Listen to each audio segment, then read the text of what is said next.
Good morning. I wanted to jump on and continue the interview that started on Ireland AM this morning, except that I'm not being interviewed right now, but I just wanted to continue with some helpful tips for those of you who are returning to work this week and feeling naturally anxious, dreading it in some way, and feeling, I wish things were different. So, the first thing I want to say to you is this: you're not alone. Um, More than half the country is in the same boat, and feeling similar to yourself. So just experience that kind of sense of unity and solidarity in that fact. Also, I want you to remember that just 18 months ago, the reverse happened. So we had to leave offices and we had to go and work from home. And there was that adjustment phase there as well, where you actually had to, make the natural changes, figure out technology, etc. And so there was that adjustment phase that you mastered, and you have evidence that you can do hard things, which is a great statement that I love from Glennon Doyle, the author and podcaster. She says, we can do hard things, and that's the name of her podcast as well. And we really can. You absolutely can do hard things. There's so much evidence that you've done it in your life. So happiness is an inside job. Happiness is something that, we need to really bring to everything that we do. We're not pursuing happiness because that's, suggesting that we have to chase it. Happiness is inside us. And as I said this morning on Ireland AM, there is a great big myth to happiness where we say, I'll be happy when we get X, Y, and Z, when something happens, when we receive something. And that is not something that's going to last very, very long. It's based on externals. And we need to come from the inside out. Happiness is truly an inside job. So going back to work this week, the first thing is to accept the change. Change is inevitable. Personal growth is a choice. And there are many things that we have no control over, but the thing we do have control over is how we think. And thinking is one of our highest abilities. It's what separates us from the animal kingdom. I mean, we also have mental faculties, 6 higher mental faculties, one of which is perception, so that you have the ability to perceive going back to work in a very different way. And I would encourage you, to really look for the good in going back to work, and really list them and name them and claim them and absorb them and savor them. And really, they say you have to savor these good things for 20 seconds before it has any impact on our brain, creating new neural pathways in the brain so that we become more naturally happy for no reason, which is really the goal of all our goals, is just happiness just because. The other thing is that I would say is gratitude.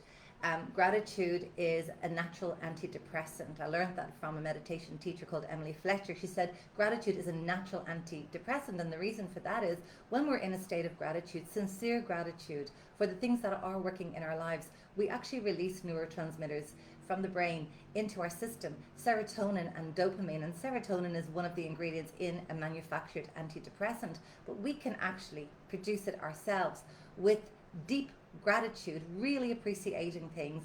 What we appreciate appreciates. And so it also helps to reduce stress. It naturally increases our happiness. It's actually good for career success. So I would definitely, focus on that if you want to go up the ranks in your job.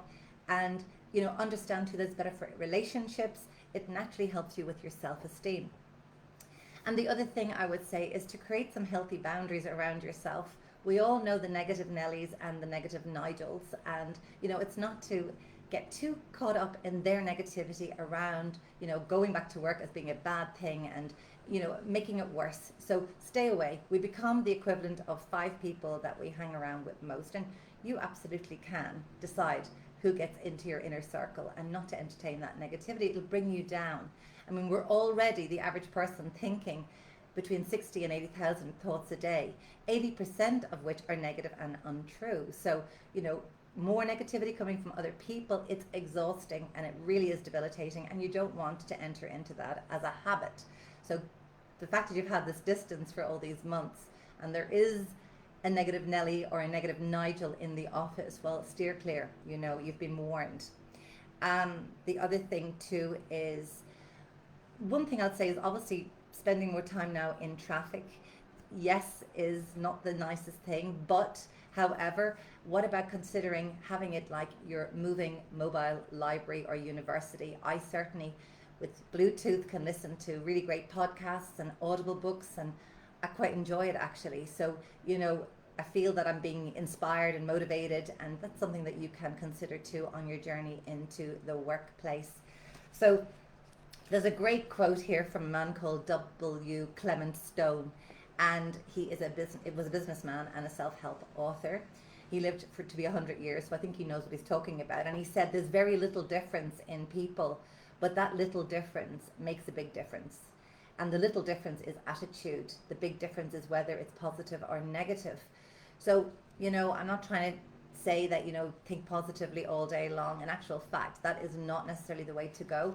If we want to embrace optimism, which is a skill that we can all learn, it's actually focusing on thinking less negative thoughts is actually much more helpful than increasing the number of positive thoughts. So just bear that in mind. And I'm all in favor of affirmations and stating them over and over and writing them out. But really, it's management of the negative self-talk is much more helpful to you.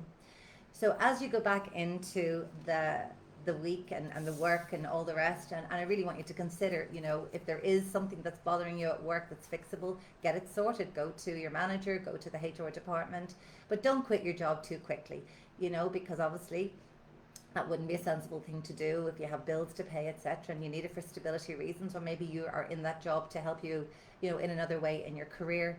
So why are you there? And focus on resolving the problem, because everything has a solution.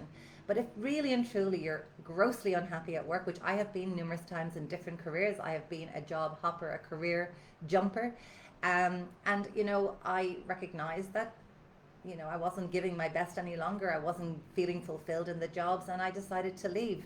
So, I always had another job to go to, and when I didn't have a job, I had a business to go to. So, it takes some courage to do that as well. But I just want to leave you with one more quote. I think in quotes, and this is one from Einstein. He says, "Stay away from negative people. They have a problem for every solution." So I'll leave you with that, and I hope this is helpful. And I genuinely, sincerely wish you very, very well going back to work. And I know you have a lot to juggle and manage things, but you can do it. You've done it already in reverse. So I hope you've learned a lot about yourself in the last 18 months and continue to grow and feel stronger in yourself, because you absolutely can do hard things. So thank you for listening.